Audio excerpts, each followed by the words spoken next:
manual λέει ότι πρέπει να είναι toe in, toe out, συν πλην 0,2 χιλιοστά, βλέπουμε ότι εδώ είναι 152 τώρα με τη διόρθωση, και εδώ πέρα στο μπροστινό 151 και μισό, δηλαδή είμαστε στις προδιαγραφές.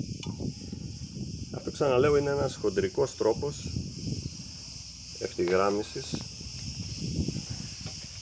που απλά έβαλα εδώ πέρα στο κάτω μέρος δύο λαμάκια για να το μετρήσω μέχρι να πάει στην ευθυγράμμιση, γιατί η ευθυγράμμιση κοιτάνε και άλλα πράγματα, κοιτάνε το κάστερ, κοιτάνε το κάμπερ, δηλαδή κοιτάνε έτσι, κοιτάνε έτσι.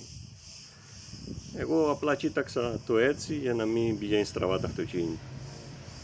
Μπορώ να μετρήσω και το κάμπερ ή το κάστερ, αλλά δεν έχω τα κατάλληλα εργαλεία για να μπορώ να το μετρήσω χοντρικά σε λίγο, να σας δείξω περίπου αν είναι ευθυγραμμισμένο, αλλά εξαρτάται από πολλούς παράγοντες, οπότε